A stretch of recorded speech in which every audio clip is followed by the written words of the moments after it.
Yo les amis, j'espère que vous allez tous très bien. Très content de vous retrouver dans cette nouvelle vidéo. Chelsea-Liverpool, le premier choc de la saison en Première Ligue, qui s'est soldé sur le score de 1 partout grâce au but de Luis Diaz pour les Reds et Axel Disasi pour Chelsea. Comme d'habitude, cette saison, à chaque débrief et analyse des matchs, on va analyser les 11 de départ concoctés par les deux coachs. On va parler des points forts et les points faibles de chacune. Et pour la première fois, je vous donnerai mes tops et mes flops.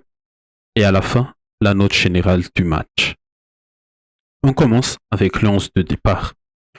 Pour le premier match officiel de Pochettino avec Chelsea, il a choisi un dispositif 4-2-3-1 de base, mais qui varie selon la situation, avec ballon ou sans ballon. Le technicien a choisi d'aligner Sanchez dans les buts, un recrue, Rhys James à droite, Disasi et Thiago, l'axe central de la défense, et le jeune Levi Colwill à gauche. Enzo Fernandez et Gallagher ont formé le double pivot du milieu, Sterling et Chilwell sur les ailes, et l'attaquant sénégalais Jackson, un autre recrue, a été soutenu par Chukwuemeka. Un 11 assez équilibré choisi par l'entraîneur argentin qui donne de la confiance aux jeunes et aux recrues sous l'accompagnement des anciens. Et pour Liverpool, c'est le 4-3-3 classique de Klopp, Alisson dans les buts, Trent, Konaté, Van Dijk et Robertson pour former la ligne de 4 en défense. Le milieu a été compensé par Szoboszlai, McAllister et Gakpo, et le trio offensif par Luis Diaz, Jota et Salah. Klopp renouvelle aussi avec les départs de ses cadres tels que Jordan Henderson, Fabinho et Milner. Du coup, qu'est-ce qui a marché pour Chelsea et quels sont les points encore à améliorer?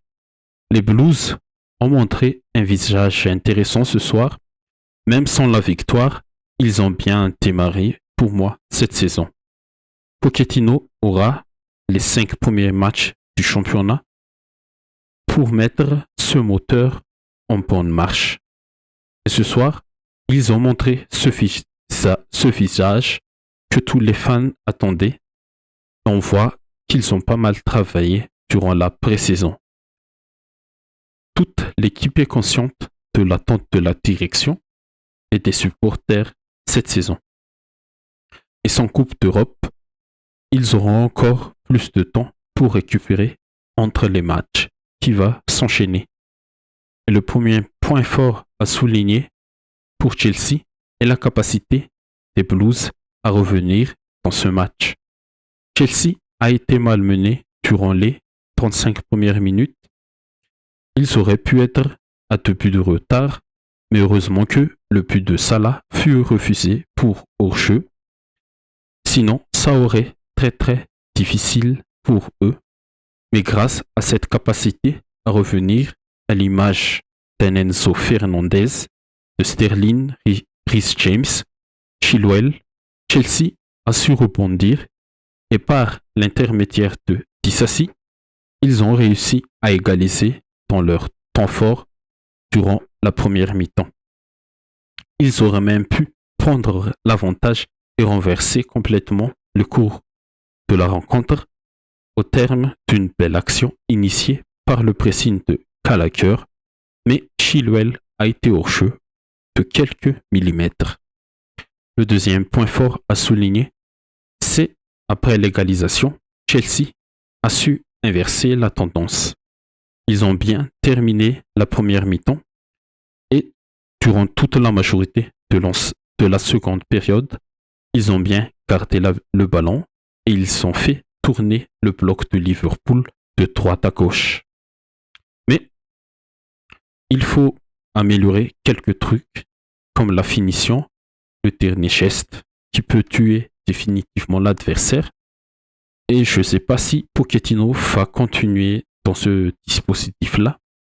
L'apport offensif de Chilwell et Reece James sont déjà très intéressants, mais il faut encore un peu plus, surtout dans l'axe, pour créer rapidement ce décalage qui va déstabiliser l'adversaire et qui va accélérer ton jeu. Maintenant, Liverpool.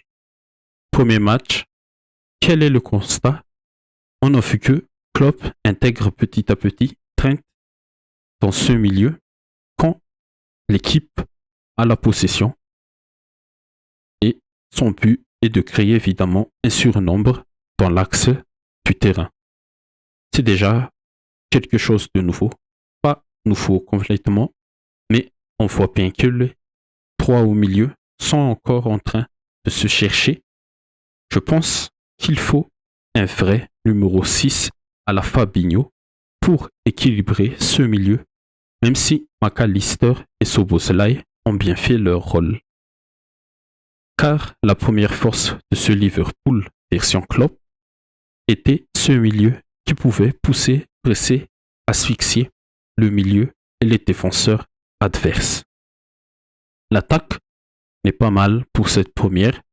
On témoigne ce but de Diaz et la magnifique passe de Mohamed Salah. Mais comme je l'ai dit sur Chelsea tout à l'heure, dès que Chelsea a su contenir et mettre le pied sur le ballon, les Reds n'arrivaient plus à créer aucun danger en fin de première mi-temps et tout au long de la seconde période. Il manque ce profil au milieu, genre Henderson ou Fabinho, qui peut redonner de l'énergie et un second souffle à toute l'équipe. Et la défense, il faut travailler beaucoup plus. Le but encaissé est un manque total de coordination et de communication entre Konaté, Van Dijk et Trent. Mais Konaté, il a fait un match correct.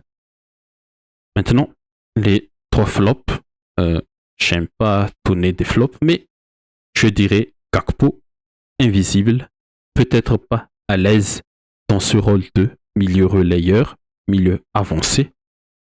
Van Dijk, l'un des fautifs sur le but de Disasi, alors qu'il doit être le patron de cette défense.